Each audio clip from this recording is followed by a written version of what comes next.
ह्या शहराचा जे काही विकास झालेला आहे, सगळे म्हणतात सिंगापूर नाही झालं, इंडस्ट्री कुठे आली, नोकऱ्या कुठे मिळाल्या, असं झालं नसतं. तर आज ऐरोलीपासून जेव्हा आपण यायला सुरुवात करतो तर माइंडस्पेसपासून एवढ्या मोठ्या मोठ्या बिल्डिंगी तिथे त्या इंडस्ट्रियल झोनमध्ये तयार झालेल्या आहेत. तिथे एवढ्या लोकांना, आपल्याच शहरात राहणाऱ्या लोकांना तिथे नोकऱ्या मिळालेल्या आहे.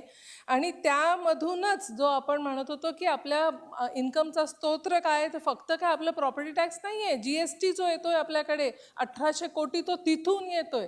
आणि हे जे आहे हे गणेश नाईक साहेबांच्या विजनमुळे आणि त्यांनी या शहरासाठी जे काम केलेलं आहे त्याच्यामुळे झालेलं आहे.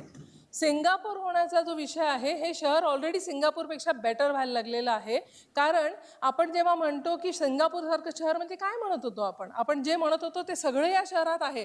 आज का आपल्या देशभरातले जेवढे राज्य आहेत त्यांचे सगळ्यांचे भवन का नवी मुंबईत आलेले आहेत, का SBI सारख्या सगळ्यात मोठ्या बँकनी त्यांचे सर्वात मोठं जे इन्स्टिट्यूशन म्हणजे त्यांचं जे डेटा असतो, डेटा सेंटर, ते का नवी मुंबईत आणलेलं आहे, का RBI इथे येते, का सगळे जेवढे मोठ्या मोठ्या MNCs आहेत त्या सगळ्या इथे येत आहेत.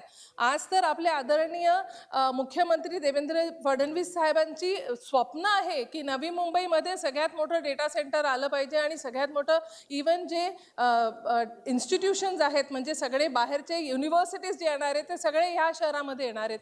तर मला असं वाटतंय की जे सिंगापूरमध्ये पाहिजे आपलं जे बघतो आपण ते सगळं त्याच्यापेक्षा बेटर क्वालिटी ऑफ लाईफ आपण ह्या शहरामध्ये दिलेली आहे.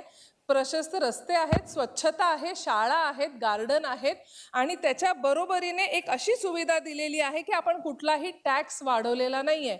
मागचे 2-3 भाषणं ऐकत होते तेव्हा मला त्याच्यावरून असं वाटायला लागलेलं की त्या सदस्यांना असं म्हणायचंय की आपण या जनतेवरती जो कर आहे तो लादला पाहिजे, तो वाढवला पाहिजे. मग तो पाण्याचा कर असू दे किंवा प्रॉपर्टी टॅक्स कर असू दे, तो वाढवला पाहिजे.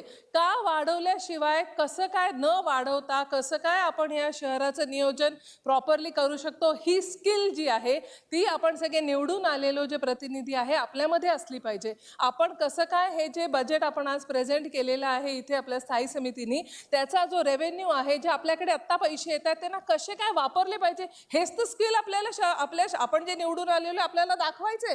आपल्याला निवडून लोकांनी कशासाठी दिलेलं आहे की आपण नियोजनबद्ध जे कार्यक्रम आहे तो पूर्ण ह्या महानगरपालिकेमध्ये लागू केला पाहिजे.